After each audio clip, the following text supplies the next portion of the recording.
Hi guys, welcome back to my channel, or welcome if you are new. My name is Jessica Nicole. I am a self-published author of YA fantasy romance novels, and in today's video I'm going to be bringing you my monthly wrap-up for January 2023. This is basically everything that I wrote and everything that I read last month in January. So last month was a bit of a whirlwind for me as far as writing went. I knew that I needed to finish writing and editing the last few chapters of my Little Red Riding Hood retelling, and I did that. So the last few chapters of Moonshot were, that's what I was working on, and I got those done. Everything was done on time, ahead of schedule, and so I was able to publish Moonshot, the first book in my Crimson Silver series, and it is available right now on Amazon. The Kindle version is available. It is also available for free through Kindle Unlimited, and the paperback version will be available soon. So if you like fairy tale retellings, shifter romances, paranormal romances, fake dating, marriage competition, courtship trial things like that, forced proximity relationships, things like that, then I wrote this one for you, wrote it for us, and it's available. So check it out, let me know what you think. Link will be down below. Okay, so that is what I wrote last month, and at the end of the video I'm going to get into what I'm writing and reading for the upcoming month. But let's talk about what I read last month.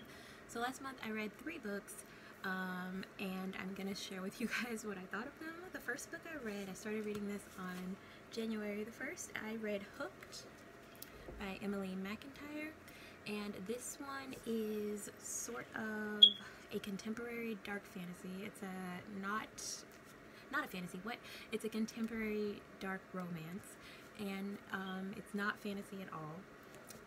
Which is something you should know going into it. I know the title, it might be a little bit misleading, but she's very clear on that on her website, that these are not fantasy books, these are not retellings. It's just kind of like a fractured fairy tale in a way. So it's like you take elements from the fairy tale, but you completely mix them up and make them a whole new story. So this follows the story of James Hook, Captain Hook from Peter Pan, as he is on this journey for revenge. And one thing I really love about this book is how the author is sure to paint his thirst for revenge as like a self-destructive trait. And he learns that throughout the story as he is on his quest to get revenge on Peter Michaels, who is responsible for ruining his life. So they got beef, they got history, Hook and Peter, and so Hook decides that he's going to use Peter's daughter Wendy to get back at Peter for what he did to his family. So he basically pretends to be interested in Wendy, and somewhere along the line his feelings for her grow into something real. But has he already done too much damage, you know, for her to ever feel the same way about him again, is basically the journey that we're on with these two characters. And I was so unsure about this, but I'd heard so much about it that I wanted to check it out, and I am so glad that I did. This is a dual perspective story, so basically every other chapter they're trading off. So like one chapter will be from James's point of view, James Hook, and the next chapter will be from Wendy's. And I just found myself rooting for them, which is so crazy. Like, if you know the original story of Peter Pan, but I swear, like, I wanted him to be happy so badly, like, and I wanted her to be happy so badly, and yeah, I just found myself rooting for them. And I don't know, I really enjoyed this a lot more than I thought I was. This book is really fast-paced. It jumps right into the action, which I love. It didn't take me long to read this at all. I think I read this in less than a week, and it was just a really fun story. I have this other book from her, Scarred, and I'm going to be reading that this year as well, so I'm looking forward to that. I will say that this had a lot of twists in it, and I guessed all but one. I did not guess one twist, which drove me crazy at the time. I was like, I guessed all the twists except for one. But yeah. But the book wasn't formulaic at all. It wasn't what I expected it to be. Definitely look up trigger warnings for this. She has a full list of trigger warnings on her website. If you're interested in this book. I will say though that she handled the triggering material well. She didn't gloss over it, and she didn't harp on it so much that it made you uncomfortable. She basically showed us the character dealing with the aftermath of what happened to him, and how it was kind of a uphill, kind of like a roller coaster. Like some days were easier than others. Sometimes like it was really difficult for him to deal with, and we saw him basically work his way through his trauma and come out the other side just better for it, better in spite of it, I should say. So yeah, I really love that. That was really heartwarming, and yeah, I am an Emily McIntyre fan now, and yeah, highly recommend this book. I think I gave this one 4 out of 5 stars. It is a dark romance, so it's all those things that come with a dark romance. Just be prepared. And I do like kind of grade them on a different scale for dark romances, because you know she's not falling in, the main character is not going to be falling for like this heroic dashing prince of a character. It's like, you know, total opposite.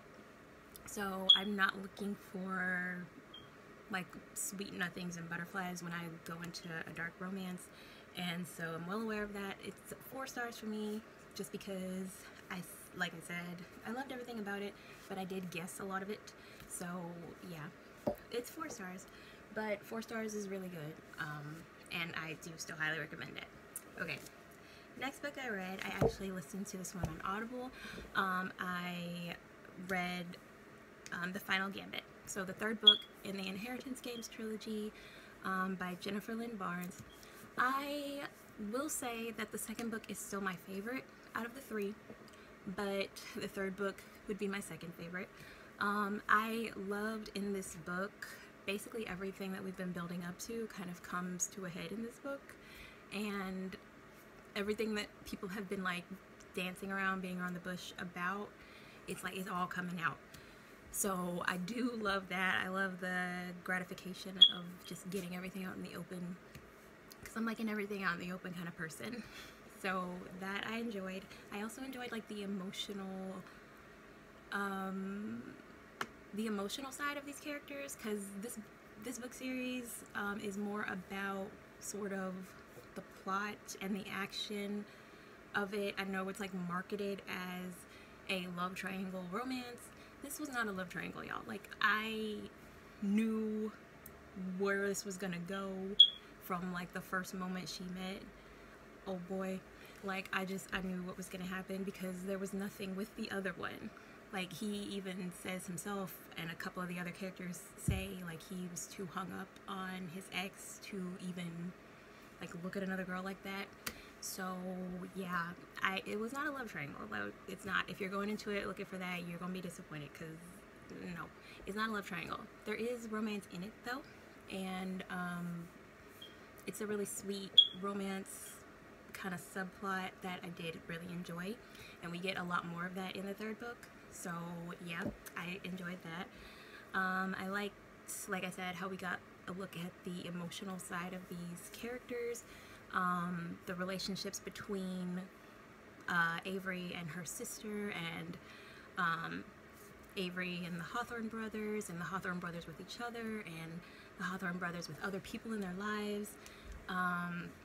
It was just so, I don't know, it was like a gratifying ending. I didn't feel like anything was left unanswered, and it was just a beautiful story. I loved it. Super fast paced like the other 2, and you know, kept me very interested. So I love the story. Very, very good story. I think I gave this one 3 stars, just because it was what I expected. It was nothing spectacular, but it fit with the rest of the series. The series as a whole, I would give that 5 stars. and then this book itself, I would give it 3. So, moving on to the last book that I read this month, which was my favorite book that I read this month. I gave this one 5 stars. This is For the Throne by Hannah Witten, and I'm basically a Hannah Witten stan at this point, so anything she writes, I need to know about it, so let me know about it so I can go get it. I already know about the Foxglove King, and I'm definitely going to pick that up at some point. I think it's going to be part of a series though, so I might wait until there's more books out for it and just get them all at once. But yeah, For the Throne. Loved For the Throne.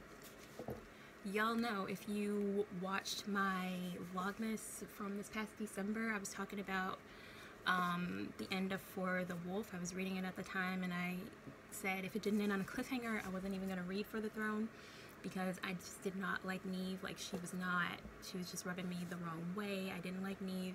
I didn't like Solmere. I was like, get them away from me. But For the Wolf did end on a cliffhanger, and I'm kind of glad that it did, so that I had to go read this, because Hannah Witten completely changed my mind about Neve and Solmere. Like, I love them now, basically. I don't love them more than Red and Aemon. Could never love anyone more than Red and Aemon, I don't think, but I do love Neve and Solmere. Like, redemption arc on 10 with these two, and we get to see, like, Solmere wasn't ever really, he was like doing things for the greater good. He just was like not letting anybody know about it, so there was all kinds of miscommunication and craziness, which I hate, but I mean, it's fine. And Neve got her redemption. She learned lessons in this, and her and Red both learned that just because you love somebody doesn't mean that you get to control their life. And I loved, like, there were so many things that I underlined in here, so many things that I highlighted in here.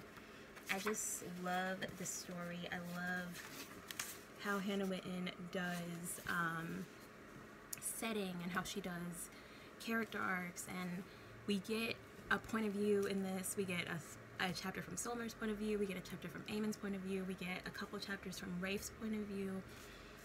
Just so many beautiful, amazing things happen in this book, and I loved it so much. I loved every minute of it. I spent the most time this month reading this book, just because I was taking my time with every single chapter, stopping every like 2 seconds to highlight something new. And yeah, I just love this book. I can't say enough about it. I love it. I love, like, the quest aspects of it. They're both on a quest. This time it wasn't, you know, Red on this journey and Neve kind of like sitting there stagnant like it was in the first book, so I did like that better. I still like For the Wolf best, because, like I said, Red and Aemon are my favorites, and though we get a lot of them in this one, it's mostly focused on Neve and Solmere. So yeah, but I love this too. And I also, this month, I got the audio for this, and I got the audio for The Wolf too, even though, like, I read that one full on paperback, just because I'm gonna start, I think, for books that I really, really love, I want to get the physical copy so that I can annotate and highlight, and I want to get the Audible version so that I can, like, just listen to them, like, when I have time, or when I'm, like, just sitting around lying in bed, or I just really want to be, like, immersed in the story. I can, like, read and listen at the same time, or I can just listen. So yeah, I'm thinking about doing that for, like, books that I really, really love. Okay, on to what I'm going to be writing and reading next month. Well, actually this month, because it's already February. So first of all, what I'm going to be writing this month is going to be the sequel to Moonshot, Moonrise. So it's going to pick up right where Moonshot left off. I can't say too much about it because spoilers and all, but basically the stakes are on 10 in this one. We're dealing with, like, trauma and stuff from how the last one ended. Both of them are, Lyca and Crimson are both, like, dealing with their own stuff and trying to hold on to each other, because just all kinds of stuff's going on, like all kinds of political stuff, supernatural stuff, and they're, like, fighting it on both ends, and fighting each other too, because they're both horrible communicators and very closed off, annoying characters to deal with you know, when it comes to emotional things, but we gonna get through it. We gonna get through it. And so yeah, that's what I'm writing this month. Hopefully I can get through about half of the book. It's coming like really easily to me so far, so that's great, and I'm having a lot of fun doing it. So that's what I'm going to be writing this month. What I'm going to be reading this month is actually, I'm going to be reading the entire Caraval series. I was only going to read book 1, but when I started it, like literally a day and a half ago, I am already obsessed, and I am flying through it. It reads really quickly. I'm actually filming a reading vlog for the whole series, so that's what I'm reading. Reading all 3 Caraval books. If you've never heard of this, like me, I hadn't heard of this before a couple months ago. There's basically, it centers around these 2 sisters who are fleeing a bad situation at home. There's this magical kind of circus game thing on a private island called Caraval. There's magic and apparently mystery, puzzles, intrigue, and a little bit of romance in here too. And basically it's about their journey to find themselves and stay together, and yeah, I'm excited to read it.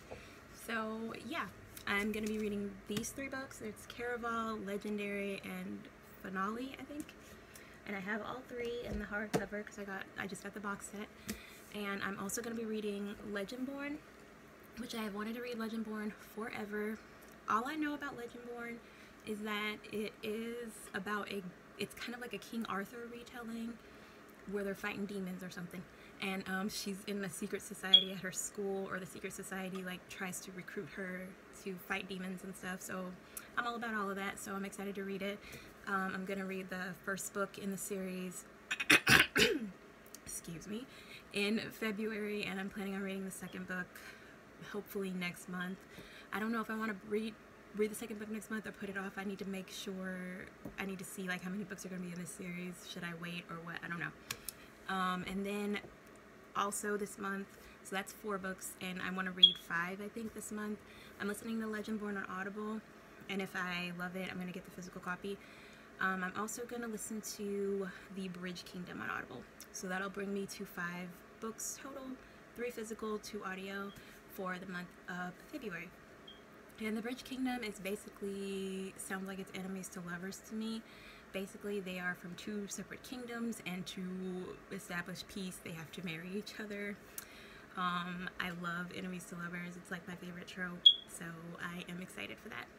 And that concludes my January reading and writing wrap-up. Let me know what you read or wrote this past January. Let me know what you're planning on reading or writing in February. And I will catch you guys in the next one. Bye.